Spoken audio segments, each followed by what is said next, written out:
Bismillahirrahmanirrahim. In the name of God, the most compassionate, the most merciful. Surah Zariyat. Scattering winds.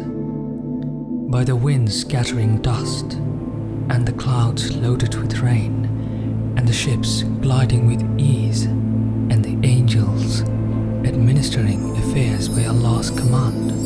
Indeed, what you are promised is true, and the judgment will certainly come to pass. And by the heavens in their marvelous design, surely you are lost in conflicting views regarding the truth. Only those destined to be deluded are turned away from it.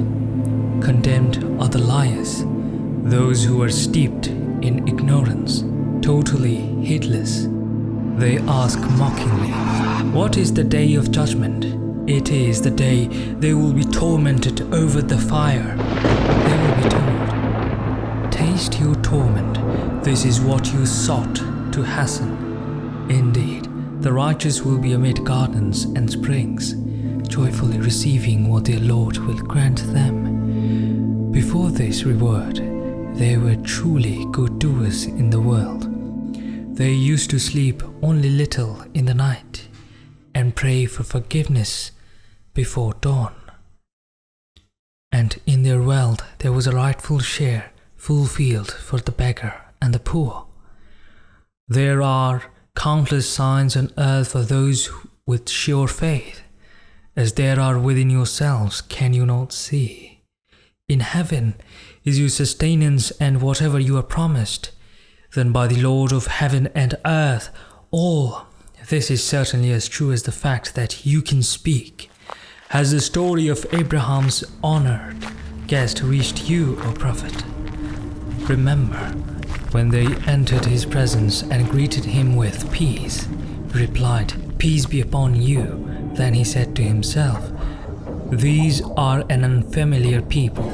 Then he slipped off to his family and brought a fat roasted calf and placed it before them, asking, "Will you not eat?" They did not eat, so he grew fearful of them. They reassured him, "Do not be afraid," and gave him good news of a knowledgeable son.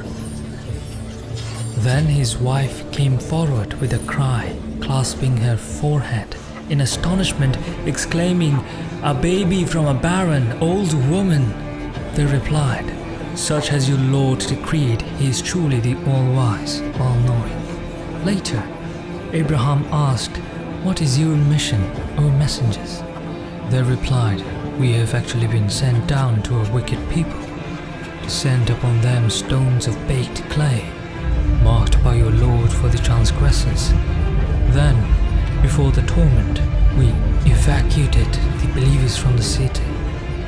But we only found one family that had submitted to Allah, and we have left a sign there as a lesson for those who fear the painful punishment." And in the story of Moses was another lesson. When we sent him to Pharaoh with compelling proof, but Pharaoh was carried away by his power, saying of Moses, "A magician or a madman." So we seized him and his soldiers, casting them into the sea while he was blameworthy. And in the story of Ad was another lesson. When we sent against them the devastating wind, there was nothing it came upon that it did not reduce to ashes. And in the story of Thamud was another lesson. When they were told, "Enjoy yourselves only for a short while," still they persisted in defying the commands of their Lord. So they were overtaken by a mighty blast while they were looking on. Then they were not able to rise up, nor were they helped. And the people of Noah had also been destroyed earlier. They were truly a rebellious people. We built the universe with great might, and we are certainly expanding it. As for the earth, we spread it out. How superbly did we smooth it out.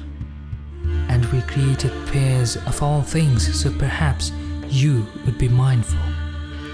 So proclaim, O Prophet, flee to Allah. I am truly sent by Him with a clear warning to you.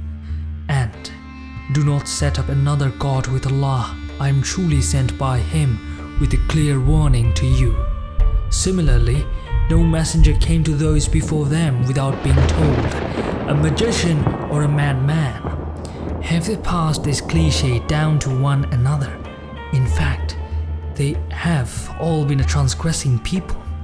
So now turn away from them, O Prophet, for you will not be blamed, but continue to remind, for certainly reminders benefit the believers.